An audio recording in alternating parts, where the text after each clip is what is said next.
Hello, everyone. Thank you for joining us today morning. We will be waiting for maybe another 5 minutes to allow more attendees to join in for the call. So, thank you for your patience.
Thank you, everyone, for joining in. We'll be starting in 2 minutes.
All right, let's begin the workshop. So thank you everyone for joining us today morning for the May technical webinar from the Emirates Green Building Council. This month's webinar will be looking at the circular economy in the built environment, waste management perspective, which is being facilitated by one of our corporate members, Farnek. My name is Jason John, and I'll be giving the introduction and before handing off to our facilitator of today, Nadia Ibrahim. So, in case you're joining us for the first time, a bit about the Emirates Green Building Council. We were formed in 2006 for the goal of advancing green building principles.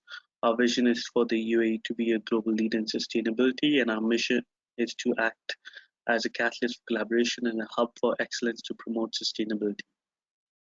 A bit of housekeeping for today's webinar. So you will remain muted throughout the entirety of the webinar.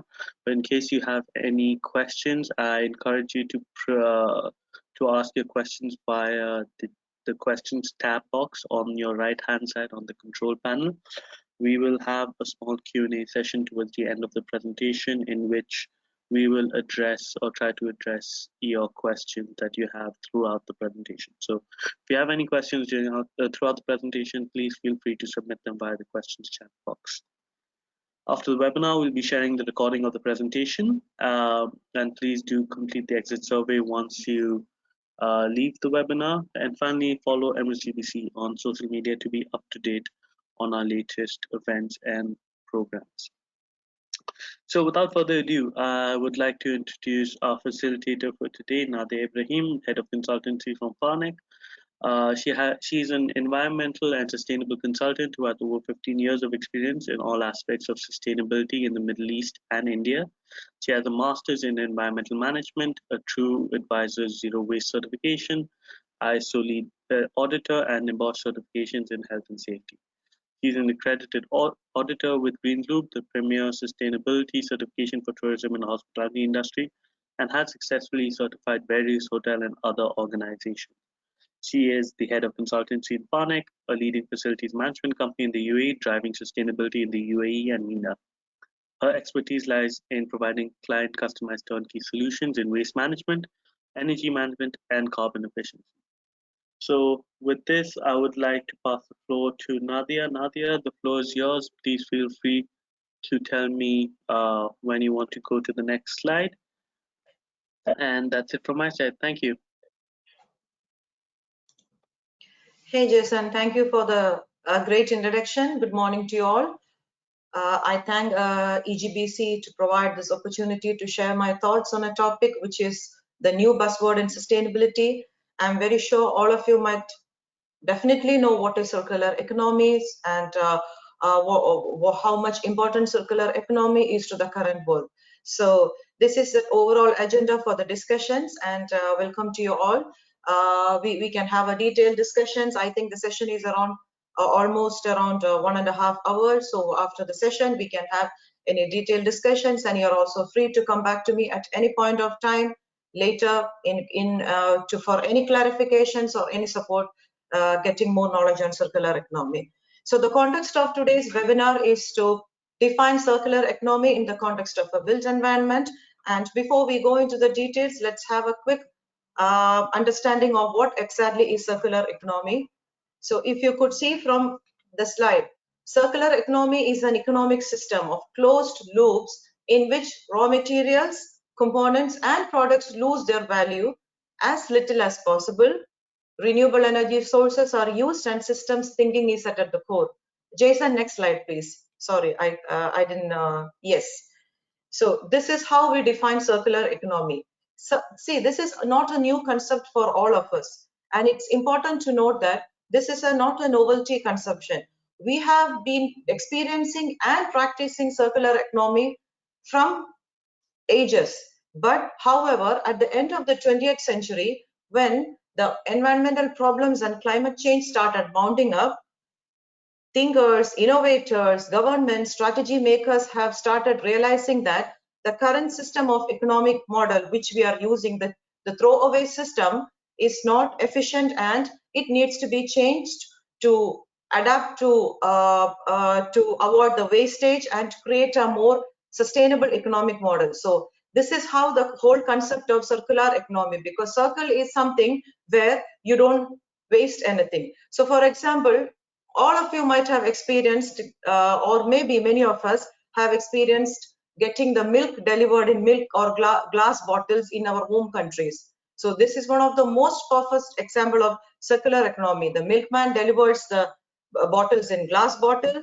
We return the bottle. He washes it, sterilizes it, and again redelivers the milk in the same bottle. So how is it connected to circular economy? This becomes importance. For example, the milkman, he has the provision to clean, sterilize the bottle, and he doesn't need to purchase new bottles. And what are we going to get in return? We might get a discount in the milk we buy because we are returning the bottle. Simple. This is what is called a circular economy. And how is it going to be applicable for the built environment? For example, in a built environment, it's same like how you deliver the milk in a glass bottle. It is all around designing, planning, procuring, managing materials, and taking back items without creating any wastage. Next slide, please, Jason. So for us to understand circular economic model in detail, we need to have a detailed understanding of what is the current economic model. So we say that the current economic model is unsustainable. So what is the issue in it? Because this model is based on a take, make, dispose approach.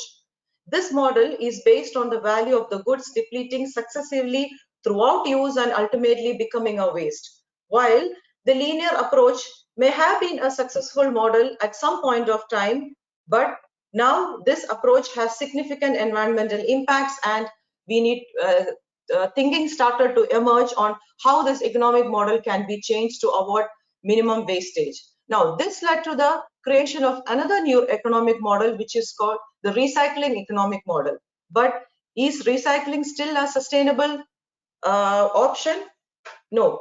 We all know that the word recycling and the implication of this, and many of us think that it is a very progressively and environmentally friendly practice. But if you could see in the second graph for recycling economy, you could see that raw materials, production, use, from use it goes to recycling, but still there is a disposal happening. So the major difference between the linear economy and circular economy is in recycling economy. In recycling economy, some part of it is taken back to the system, but still disposal remains. Now, what is then circular economy is about to aim to maximize the utility of the existing materials across the product value chain, where the waste from one system can be utilized as an input in another system. If you see the third graph, you have production, you have use, you have recycling, whereas there is no raw materials input or there is no wastage in the entire graph. So this is what is circular economy. You take materials and you give back the materials in the same form or in an altered form for another process. So this is the whole concept on circular economy. Jason, next slide, please. Okay. So before we go into the circular economy for the built environment, we have to have a bit of understanding on what are the global actions that is being taken on circular economy. See, when the realization hit that the current economic model is no longer sustainable, we could see that international policies, standards, and regulations are being established to guide and create circular economic strategies in different countries. Some of the main ones include UK was one of the first countries to think in the way, and the UK Climate Change Act of 2008, which very details on a carbon reduction, could actually be considered as a preceded the UK circular economy. Then the BS standards. All of us know the BS standards for the quality. So there is a BS standard for 8001-2017, which gives a proper guidelines on how the circular economy can be used, and it is intended to apply to any organization regardless of the location, size, sector, and type. In 2018, ISO has established a technical committee with experts from 65 countries to create guidelines to cover all aspects of circular economy from procurement to end life process. This is the ISO TC 323/18. The standards have not yet been evolved, but there would be soon an ISO standard for circular economy as well. And in 2018, the World Economic Forum, World Resource Institute, Philips, Ellen MacArthur Foundations, and the UNEP and over 40 other partners launched a platform for accelerating the circular economy. This is actually a model for blended finance for circular economy projects, especially in developing emergency economies, and countries including UAE have been part of the PACE system and adopting their entire circular economy strategies based on the PACE system. Next slide, please.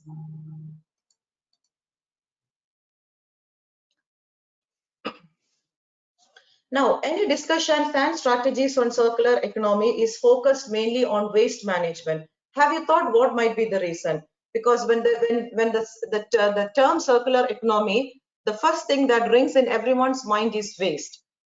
See, waste is one of the most difficult issues that countries find it difficult to solve.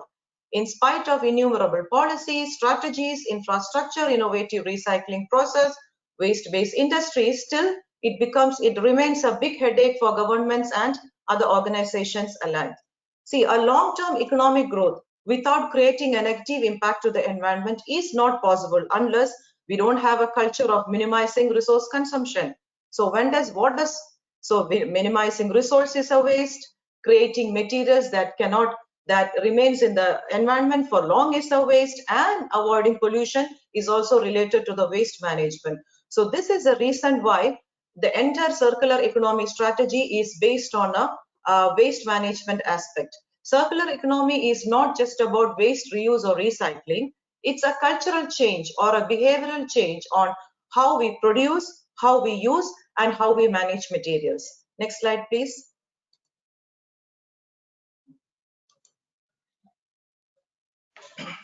So why is the construction and built environment sector focused and targeted for circular economic model than other industries? I could say that the past year or the past 2 years, there has been so much discussions that is happening globally as well as in UAE around the circular economic model, the requirement of a circular economic model for the built environment. So what is the reason for this? See, the buildings we construct create wealth. We all understand that the built environment or the building sector is one of the highest booster for the economy of any country. However, this comes at a cost of depletion of natural resources, uncontrolled consumption of energy, growing mounds of waste, and ever-increasing emissions of GHG. Next slide, please. If you could see from the slide, the environmental impact of built environment, the past decade has seen an unprecedented growth of the construction sector. However, this sector had its own share of environmental impacts as shown in the slide. The world's largest consumer of raw materials is the built environment. 70% of the global CO2 emissions is coming from the cement industry alone. 75% of the world's timber is utilized for construction. 40% of annual greenhouse gases is emitted by the buildings. 10 to 15% of the building material is actually wasted. 60% office spaces are not utilized. This is a wastage. 20 to 40% of energy in existing buildings can be saved, and 60% of the construction waste is landfill. So from these statistics, it is very evident that the built environment have a very huge impact on the economic environment and the CO2 footprint of any country or globe as a whole. Next slide, please.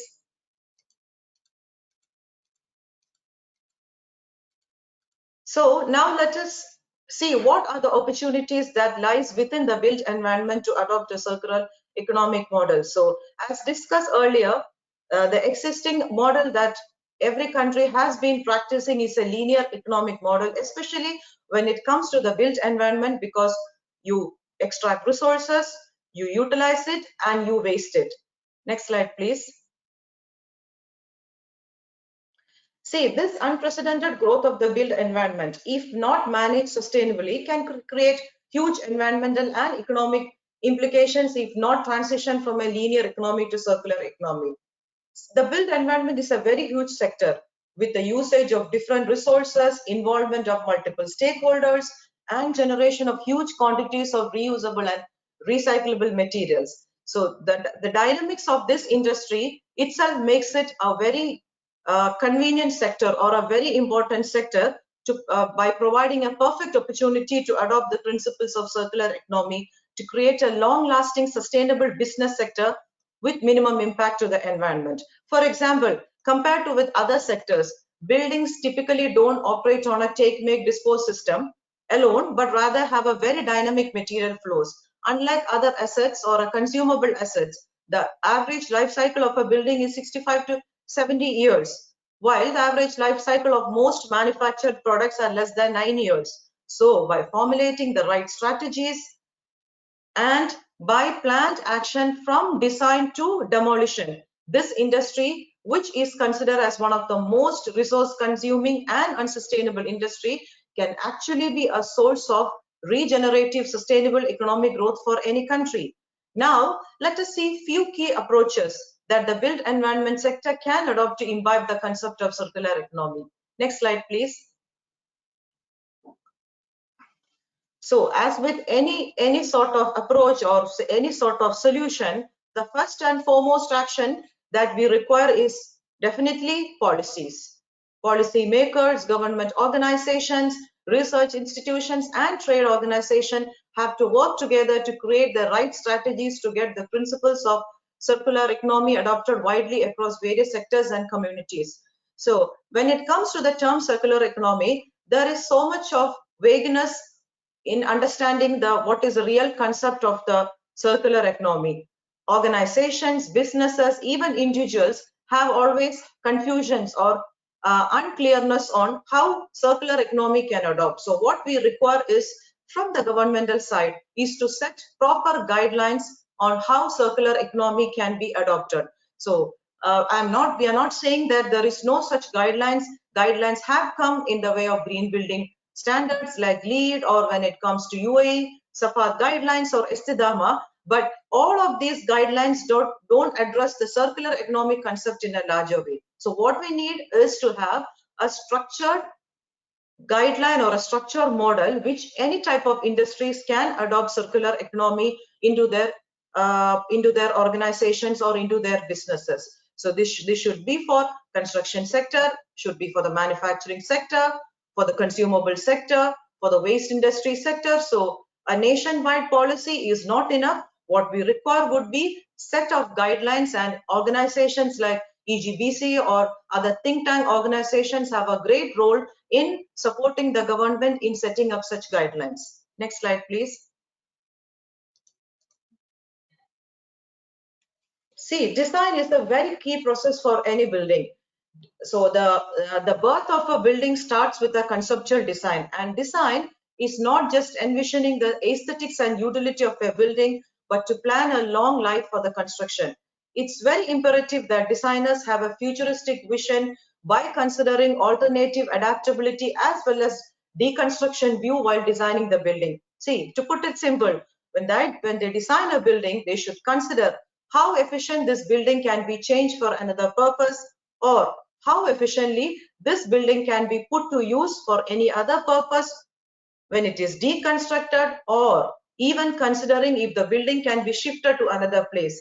To put it very plain, it's like planning a proper death before giving birth. Now, this is a type of vision that the building designers or architects should have, considering environmental factors like natural disasters, war, or any other type of town planning, like for example, say the widening of the roads, or construction of new buildings, or construction of new cities. So all the buildings or our built environment should be so designed in such a way that it becomes very easy for us to change the building into something else. When we come in the later part of the presentation, I would be presenting a couple of case studies where how efficiently this system can be this system has put to use. So basically it should focus on the design of construction, which means ease of replacement can be thought as a reverse of the construction process.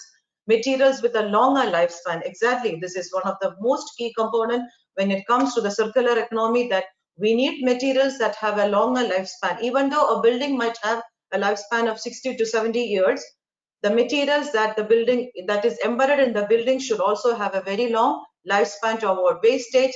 flexibility in area and heights. So that means the building should be so designed that if you need to add additional rooms or if you need to put some additional fittings, it should be able to be done without any major resource use. Or modular construction, which is a very fast gaining approach in the built environment sector, which allows the buildings to be systematically taken apart piece by piece so elements can be reused. Now, if you remember, during the COVID pandemic in China, they have created hospitals within a time span of 1 week. So from salvaged items out of container lobbies or from existing buildings. So this is the type of design, this is a future of design that we require to be adapted by designers and architects to imbibe the concept of circular economy.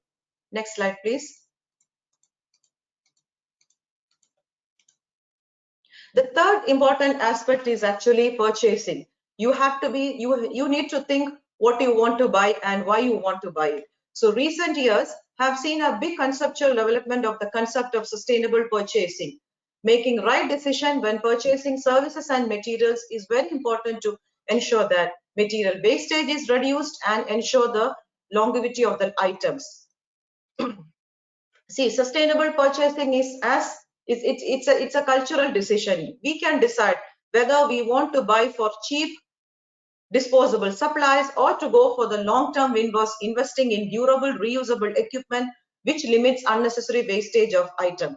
Significant savings for construction projects can be made through reusing materials and equipment, whether office furniture or machineries, rather than buying new. For example, when a building is being constructed, it can be through the sustainable purchasing, it can be considered whether we need new blocks, or for example say new aggregates or new concrete block, or is there a way that I can use material that is salvaged from any other construction sites. For example, I could say that in old times when a building or when a house is brought down, there will be this type of vendors who comes and salvage the tiles, the wood, the doors. No, this is circular economy, right? So you could see that apart from few items, damaged items, the rest of a building would be used to construct multitude of different buildings.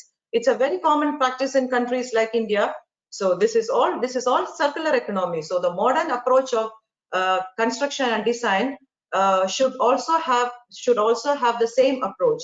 Now, another model of circularity in procurement that is gaining great momentum is to buy a service rather than a product. Now, this is a very wide concept that is being gaining momentum in Europe. Here, rather than buying a product, say for example, a company wants to buy a lighting, carpeting, or printing. So instead of buying a product, you can buy a service whereby the supplier supplies the products and manages the maintenance at a subscription or service cost. So that means actually we are not buying a product, but rather than we buy a product plus the maintenance services. So once a service contract ends, the supplier takes back the product and manages it for repurposing or reuse or reselling.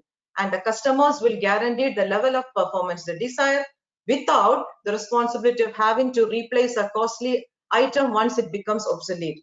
So in addition, it will eliminate customers buying cheap products with less lifespan. So as I have said that in Europe, the lighting systems have been, or the lighting is no more a product, but rather than lighting is now becoming a service where the buildings, they come, install the lighting, they maintain, and when the contract ends, they take back the lighting, which is being recycled properly by the lighting company, or it is being provided to any other second-hand use. Now, this is a very perfect model for building environment, especially because as we said earlier, buildings are using materials that have a very long lifespan and use materials that have a reusable opportunity as well.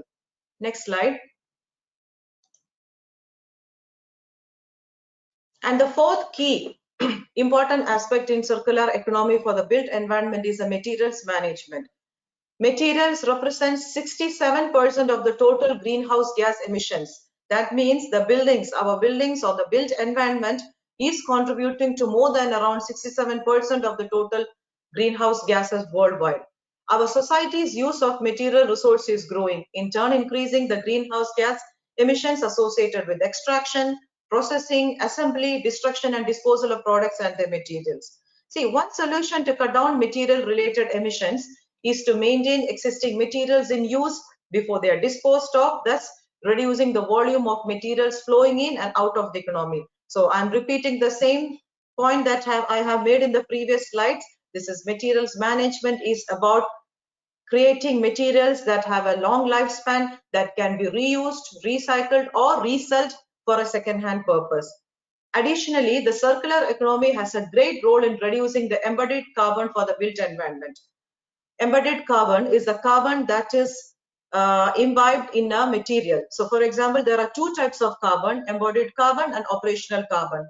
Operational carbon is the carbon that is generated when a building is operated, like from the energy, from the utilities, from the waste generated, which is actually something that is controllable. So thanks to recent advances in energy management and technology, most of the buildings or the built environment sector are able to control the energy consumption of a building or the operational carbon. However, the embedded carbon, that means the carbon that is inside the materials or is still remaining, and once when a building is, when the material is no longer in use, once you throw it, this carbon is still remaining in the atmosphere. However, imagine if you recycle, for example, in a building, there are 10 blocks of concrete and it will have an X amount of carbon inside. Now, if this 10 blocks of concrete is wasted, this creates a carbon impact. Whereas if it is again reused for another building, the carbon is just recycled.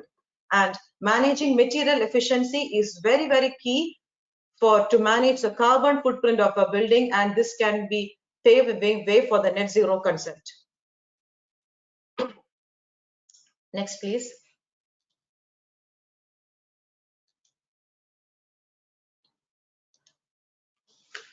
So I would like to make a very key point that circular economy is not just an economic model, but a process that is futurist and sustainable with positive impacts on resource and revenue. So what is the benefit of adopting circular economic concepts into our built environment or any industrial sector? It designs out waste and pollution, because through circular economy, you are not creating any waste. The waste of one entity is being used as a raw material for another industry. And what is the biggest benefit? It reduces the resource consumption. For example, steel or aluminium or glass is materials that does not diminish their value in spite of recycling it hundreds of times. They say that an aluminium can be recycled more than 100 times, or maybe we can say that it can be recycled indefinitely. So why? The process of circular economy, you are limiting the resource extraction, like mining, which is a very, very heavy environmental impact activity. And we keep products and materials in use. So maximizing the utility of a material through either refurbishment or recycling or reuse, it regenerates natural systems. So a process like mining destructs the natural environment, including forest, it pollutes the land, it pollutes the freshwater system. So by using materials again and again within a circular system, we are minimizing the impact that we have on the environment and promoting local sourcing, which gives a very big boost to the local industry. Yes, one of the key positivity of circular economy is that it is local. Now, what is the importance of a local purchasing?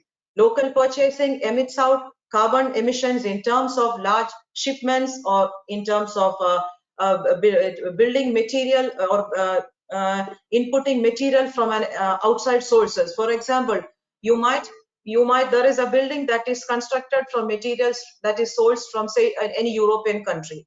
Now, the carbon that is emitted from transporting the material from the source of production to the point of use would be very huge.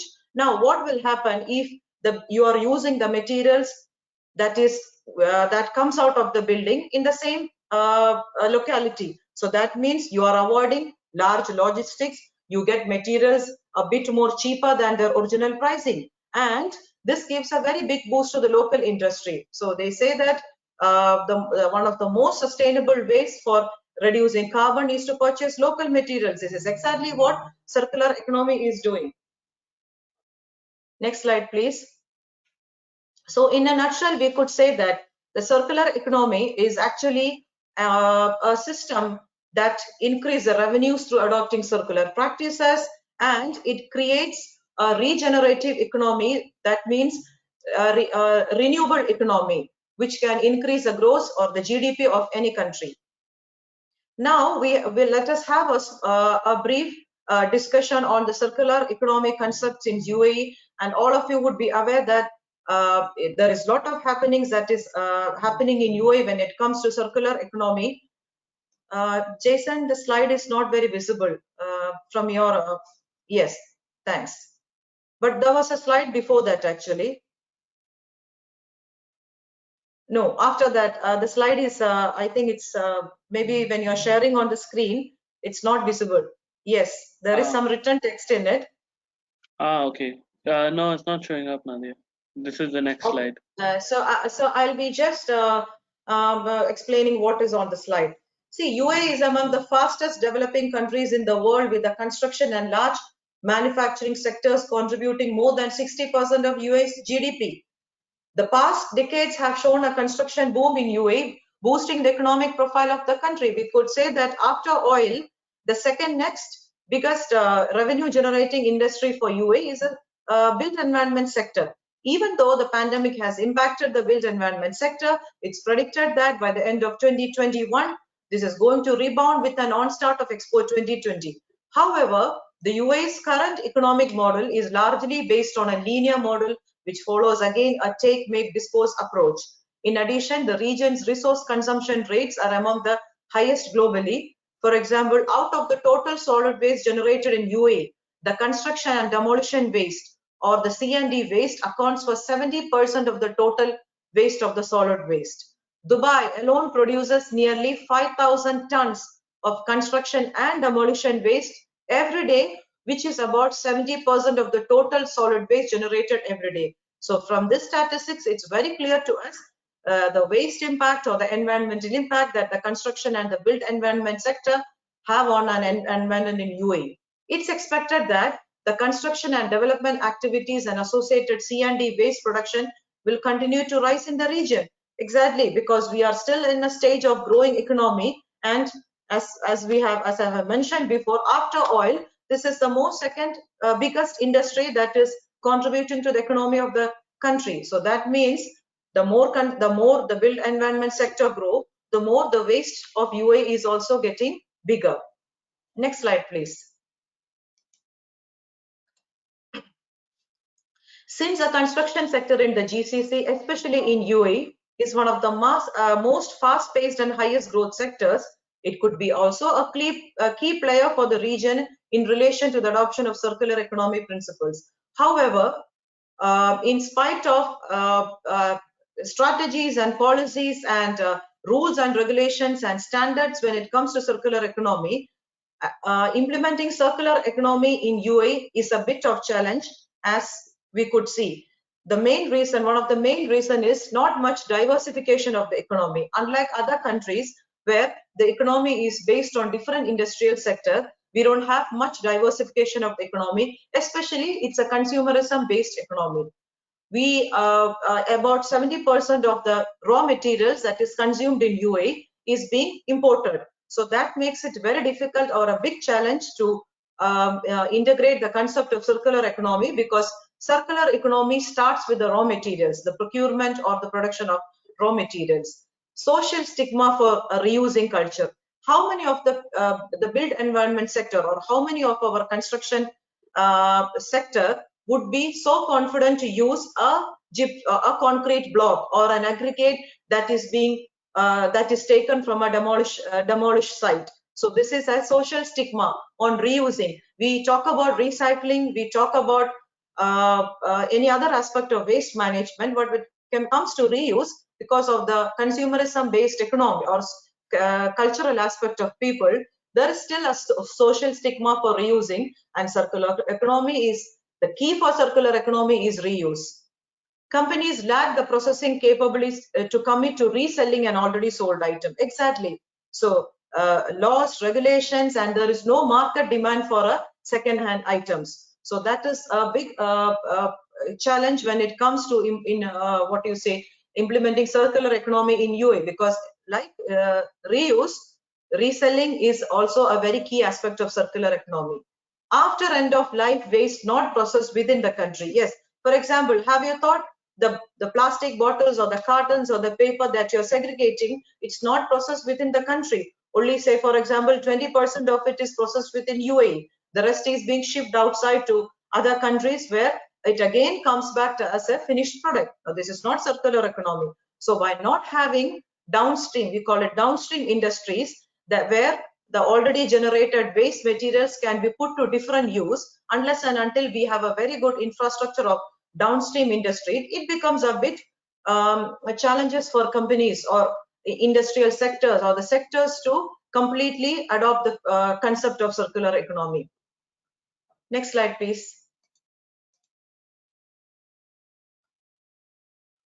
However, in spite of this, in spite of all these challenges, we can say that still UAE was one of the first country in the GCC to have a holistic holistic view and plan to adopt the concept of circular economy. Now, it started in 2019 with the 360 initiative in collaboration with World Economic Forum, which aimed at implementing technological innovations that can result in circular economy. And in January 2021, the UAE federal government issued the UAE circular policy was adopted.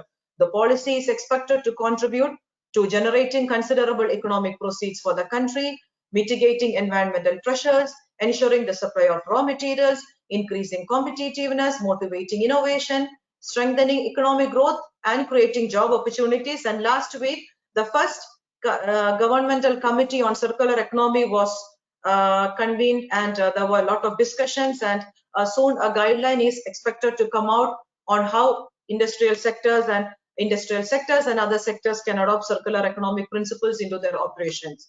75% landfill diversion target. Yes, UAE has a very, very ambitious target of diverting 75% of the waste from the landfill, which can be only possible if circular economy is adopted at all levels of government and all levels of any type of business.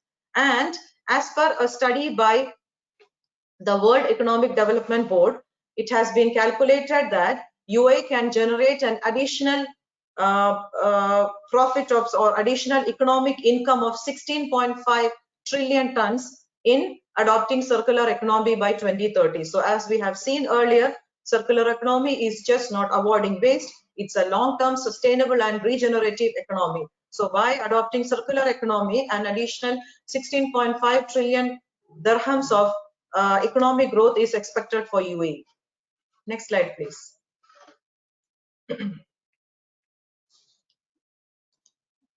Next slide.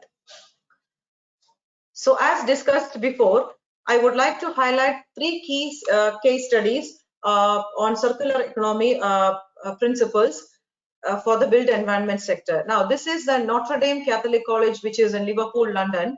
If you could see that the school building has a very simple shell in the form of a modern wingspan structure, which was economic and quick to construct. And all the internal floors and partitions can be removed. Yes, that means the building can be, it's a very dynamic building, and without any construction or without any demolition, the interior of the building could be changed as per convenience. The perimeter or the primary accommodation provides traditional classroom spaces with good acoustic performance, natural light, and efficient heating and cooling. And the secondary inner accommodation provides flexible zones, including introduction of modular teaching spaces, which can be relocated or replaced or as needed. So what they are doing is that, for example, they have a concert, so they don't need to construct a new hall or a new auditorium. Just by removing few panels, they could create a long space out of a classroom. So this is, so if, for example, they want to add new classrooms, it becomes very easy because the building is so designed that they have spaces to create modular classroom. The efficiency of the model was proven at the construction stage when an area which was designated as 750 square meters doctor surgery was adopted to music school with no impact on cost or program. So this is This is the biggest possibility of this building was it was not designed to be a school, but it was easily adopted without any cost or any construction impact into a school. Next slide, please. The second is a very well-known example of the Olympic Stadium in London. If you see that, it's designed to reduce seating from 80,000 for an event to 55,000 in a legacy mode with demountable seating to the upper terrace. So that means this building or this stadium, the seating can be reduced, thus limiting the other requirements, say the utility requirements. The lightest Olympic stadium ever, with just over 10,000 tons of steel, perhaps 4 times less than many others of a similar size. So that means this is very easy to dismantle, or this is very easy to be taken and remodeled elsewhere. The roof truss compression ring formed from unused gas pipe from a North Sea oil project from Kazakhstan. Yes, so the trussing was done from a pipe that is reused or that was taken out from a gas line project from Kazakhstan. Approximately 40% of the concrete used was made up of recycled aggregate. Yes, so 40% of the overall concrete was made of recycled concrete, and many of the building products were transported using trains and barges rather than by lorry, because lorry or a truck is very small. So that means if you need to transport items, you would need, if it is a train or a barge, you might need maybe 1 or 2, but if it is a truck, you might need 50 to 60 of such trucks that needs to replace a train or barge. So what is the benefit in it? The CO2 emissions have been reduced, fuel consumption has been reduced. So this is a very perfect example, and we could say that we have such similar type of examples that is coming up in Expo 2020 as well. Many of the buildings that is designed in Expo has been designed for a proper demolition. Next slide, please.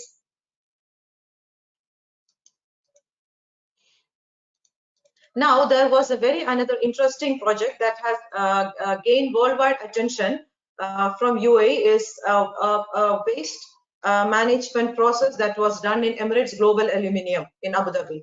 Now, finding a productive use for SPL. Now, spent pot lining is a waste material that comes out after the manufacture of aluminium. So usually what aluminium companies do is that, because this material is so heavily contaminated with toxic and hazardous material, they make it inert. That means they mix it with some additives and it is stored indefinitely without any use. Because of the toxicity of the material, this cannot be used in any manufacturing because it will emit toxic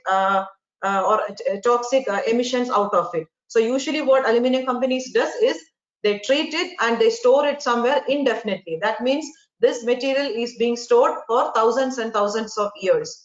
And Emirates Global Aluminium produces around 33,000 to 35,000 tons a year of SPL waste. So what the team did, they did a lot of research and investigations using some research universities, including the Massachusetts Institute from US, to see how this spent SPL can be put to a different use. And after thorough testing and a lot of research, it was found that this SPL is actually a good raw material for the cement industry. So what EGA, Emirates Global Aluminium, did, that they did a coordinated effort with the cement industries, because initially the cement industry was not very confident to take these items as part of their raw materials, but through thorough testing, studies, and a lot of practical research work, finally it was they could be able to prove to the cement industries in UAE that this SPL was a perfect raw material, which means that now see the EGA supplied more SPL to UAE than it produced in 2018. That means they are now the earlier stockpiling, the years of stockpiling they had is now being reduced by supplying it to the cement industry. Also in 2019, they recycled 28 tons of carbon dust, which usually goes as waste into the landfill, for the cement industry as an alternative fuel. Now, this is a very excellent example of how a customer-client partnership can create a perfect system for recycling. And a lot of such new projects are coming out in UAE. Ras Al Khaimah have already started a project where camel manure, which is collected from the deserts, is used as a fuel for cement industry.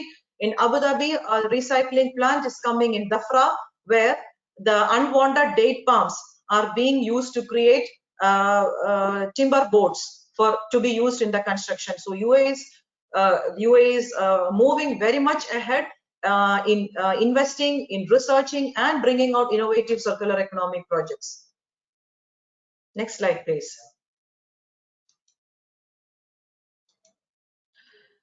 So with this, my presentation is almost coming to an end. And so what is the way forward? See, while a complete shift towards a circular economy in the built environment will no doubt be lengthy, it requires policy intervention, it's strategical planning, and coordination among multiple stakeholders. There is a very great future for the built environment to function as a sustainable hub with minimum impact to environment and creating sustainable regenerative economy.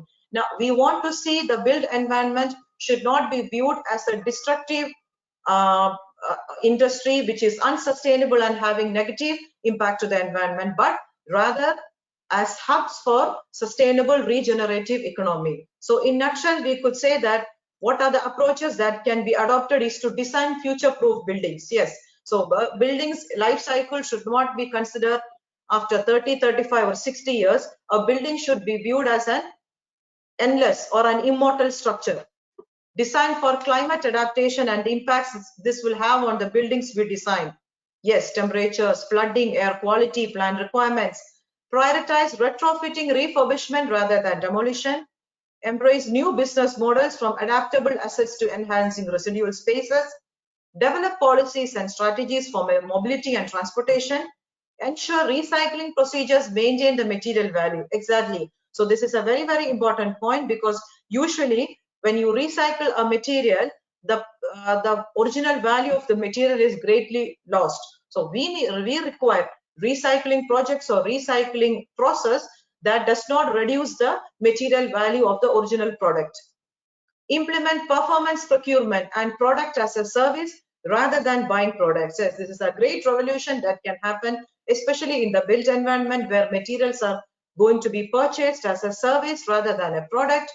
Work with supply chain to integrate recycled materials in the construction of new buildings, and very important, to execute renewable energy initiatives. Achieving a circular economy requires a fundamental shift in our thinking and economic planning on the highest level. There is no single entity that can achieve such agenda alone. It requires a concerted, consistent, and coordinated effort from government departments, environmental agencies, municipalities, regulators, public and private sectors, and even citizens. Next slide, please.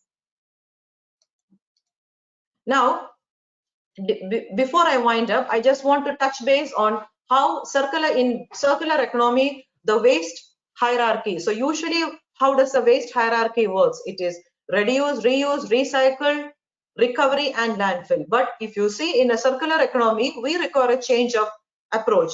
Today's goods actually can become a resource of tomorrow. Instead of discarding products, we should adopt to return, renew, refurbish, regenerate, and resell. Now, if you could see in the graph, I have not included the term recycling because recycling is not circular economy. Circular economy is to return the products or renew the products into something new, refurbish, regenerate, and then resell. And this is a type of economy that we require to be sustainable in the long run. Next slide, please. And let us see how we as an individual or as a business can join the circular world. Whether you are a manufacturer of raw materials or a business that utilizes finished product, or a designer or a property management or a facility management company, or even a waste contractor, circular economy is something that can be adopted easily into your planning and operational aspects. See, for example, as an individual, the biggest support that we can provide to circular economy is to have a waste conscious when purchasing. Seek products and services that focus on longevity, reuse, and repurposing, avoiding fast fashion disposable products. If you remember, the pandemic has again brought back the disposable culture, where earlier when were we using plastic dispensers, were we using dispensers or water filters, water PET bottles have come back. where restaurants were using plates and steel or reusable cutleries, plastics have come back. So this is a type of impact that we need to avoid. And as an individual, if all of us practice sustainable conscious purchasing, this is a very easy step towards a nation's journey to circular economy. Now, as a business, how you can be circular? Design, now if you're a designer, design products that can be easily changed into something, purchase durable products, prefer low carbon products, plan reuse of materials when purchasing. For example, if you buy a material, before you buy, you need to have an idea on or a demobilization plan on what you are going to use the material once it's end of life service or when the utility of the material is no longer required. Buy a service rather than a product and change your culture more into repair and resell. Next slide, please. It may seem as if the most significant commitments to achieve circular economic vision and goals lies within the governments and big corporations. However, there is also an opportunity for each of us and business to contribute to the shift towards a circular economy. It's all about conceptualizing the operating model by uniting companies that set up our economy and foundational infrastructure to envision a roadmap for a circular economy. And with this, I end up my session. And thank you all for attending. And now the floor can be open for any discussions or doubts. Over to you, Jason. Hi, Nadia. Yeah, we've got quite a few questions that have come in, so I'll just read them out loud to you. One of the questions we received from Mr. Rahul was source segregation is very important, but implementation of the same is a challenge. How can this be addressed? Jason, it's not very clear. Can you go back to your question? The question is source segregation is very important, but implementation is challenging. How can you address this issue? Okay, see, source segregation actually has two aspects. One is to have an infrastructure where you can segregate. Second is a cultural change. As mentioned before, any organizations or any businesses, if you want to have an effective source segregation, you need the support of the people. If it's an office, the support of the people working for you, or if it's a community, the residents. So it becomes very important that you have the right infrastructure and you have the right type of awareness. For example, you might purchase nice colored bins and keep it in your facility, but if the people are not trained properly, there is no use of it. Vice versa, you have a very waste conscious employees, but if you don't provide the right infrastructure, there is no use for the beautiful bins, right? Or so this is the most important, is to have good infrastructure and good training and awareness. I would say that awareness is the very key for source segregation. See, there is no shortage of when it comes to recycling process in UAE, or now almost like unlike 10 years before, many of the waste items that you produce can be recycled. But the biggest concern the waste companies are having is they are getting the mixed recyclables, which loses the value of the recyclable material. So by having proper systems and having proper awareness, source segregation is, as you mentioned rightly, is the most key aspect when it comes to waste management. I hope it answers your question.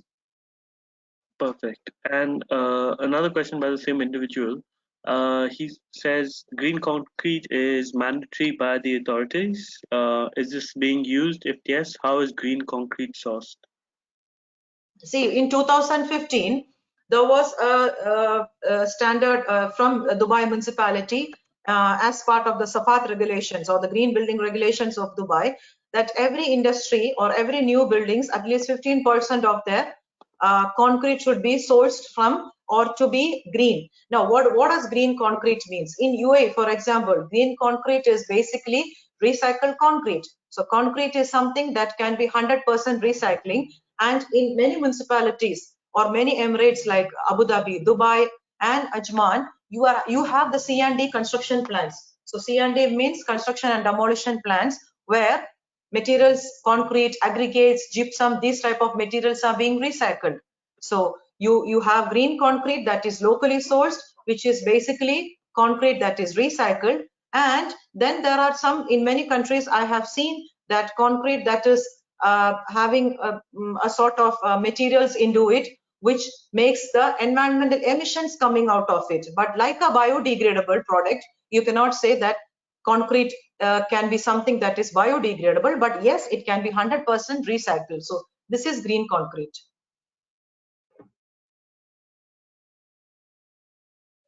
Next question, please.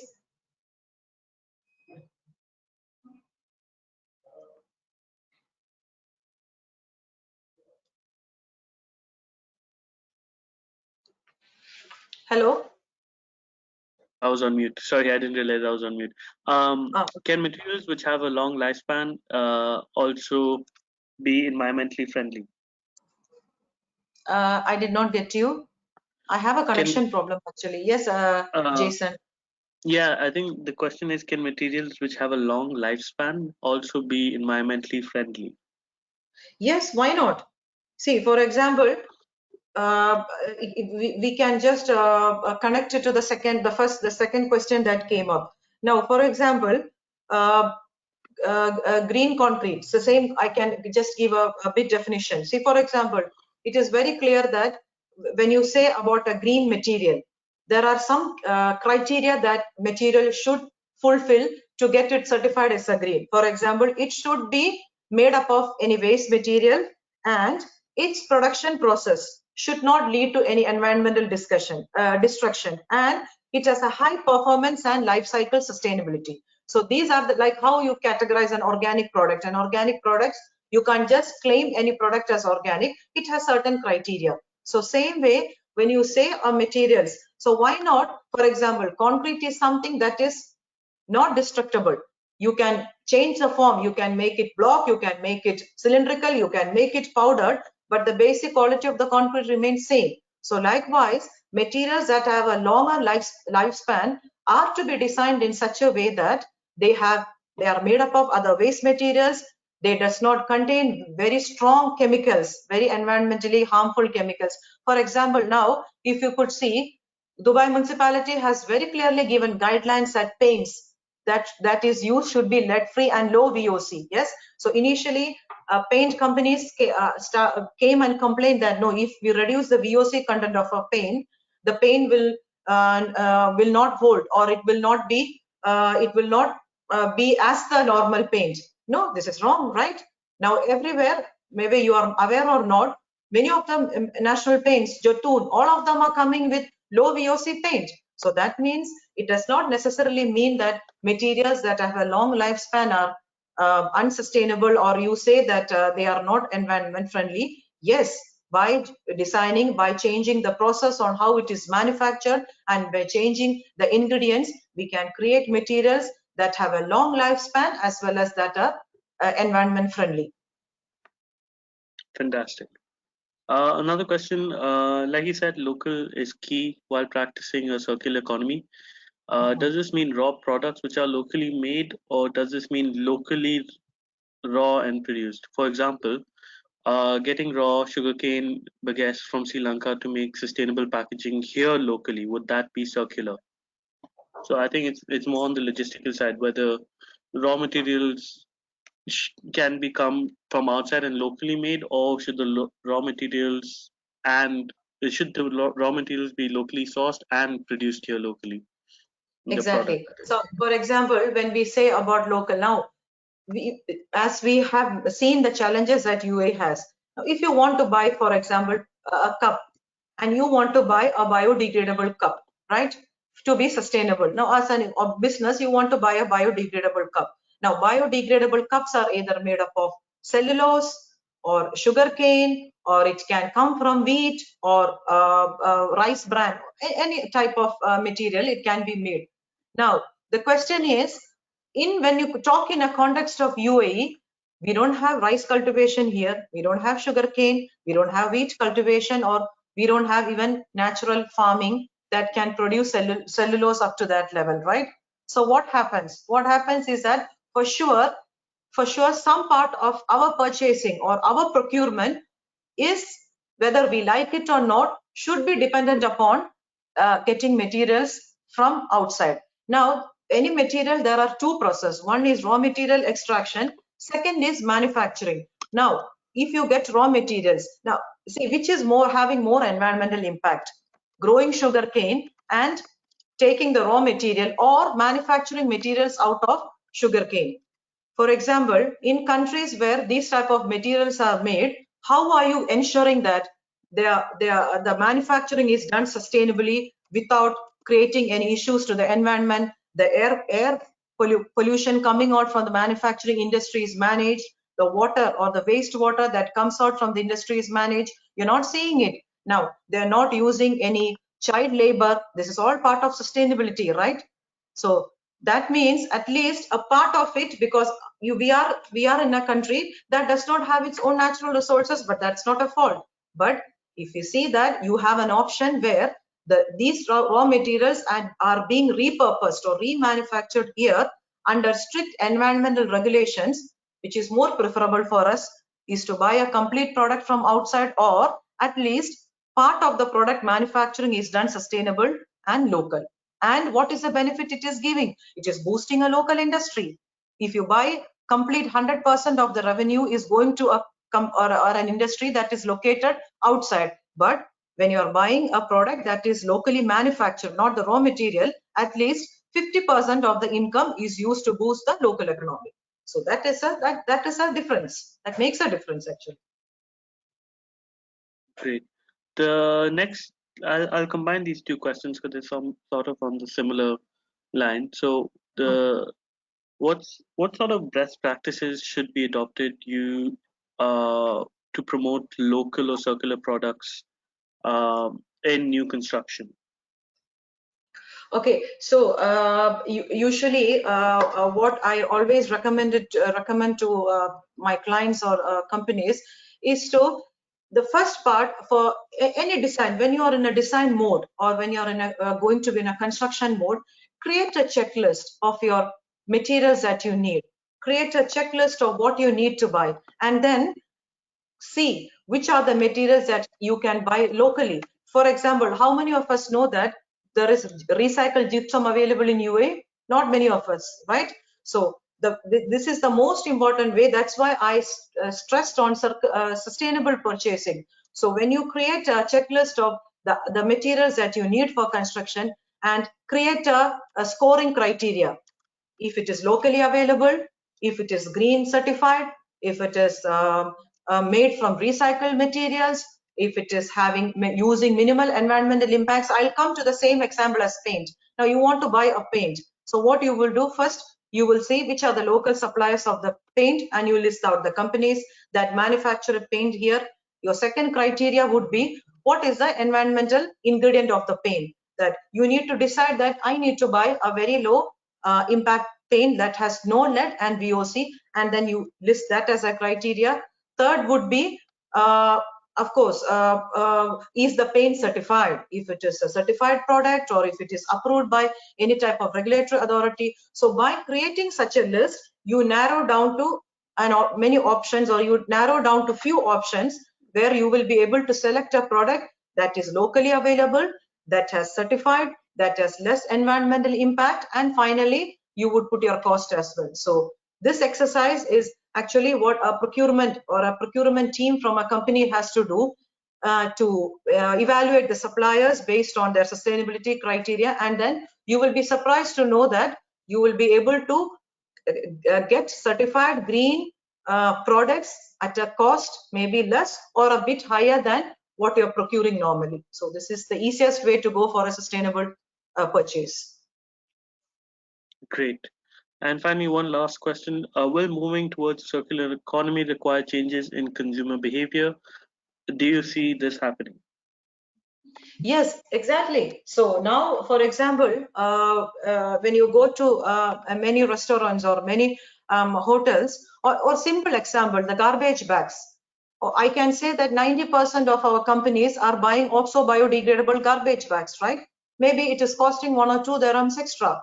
And you could see that recently, within this 5 years, there is a big growth of entrepreneurs in UAE, which comes up with coming out with new sustainable products. Now you have biodegradable cups that is locally made. You have materials that is biodegradable industries coming up in Jebel Ali. So when there is a demand, there is a supply. So we could see that with the proper support of government, with the proper support of having a good research, it's we, the individuals, are actually through our waste conscious or circular economy conscious purchasing that can create a very impact. Because earlier items that were sustainable was very expensive, but now that's not the case because there is more competition.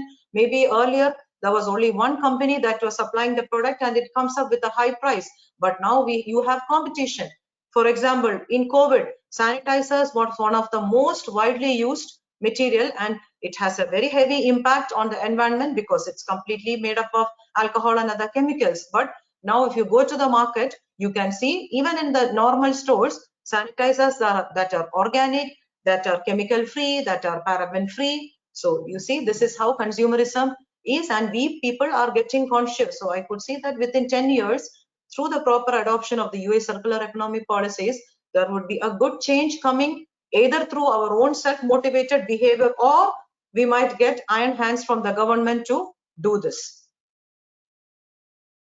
Yeah, I think I agree with you on that point, where it'll take time for people to get adjusted to this, but it's something that has to be done, and it makes sense not only sustainably but economically as well. So it's just a matter of time before these practices are put into use, and it gets embedded within consumer behavior and just normal behavior as well. So that was the last of the question. So thank you everyone for joining in. Thank you, Nadia. Um, if you want to contact our facilitator today, here is the information, contact details. We'll be sending around the recording of the presentation as well, so you can have a look out for the contact details as well. And last, before we leave the webinar today, I would just like to highlight one of the initiatives that RSB has launched, the Facility Manager NG Accreditation Scheme. They have recently launched this accreditation service, which is free of cost at the moment. Registration is free. So, and what it is, it's an accreditation service similar to their ESCO accreditation, where they look at the company's profile, the FM company profile, and see whether they are actually meeting the standards that an FM company should. Nadia, do you have anything to add to this as well?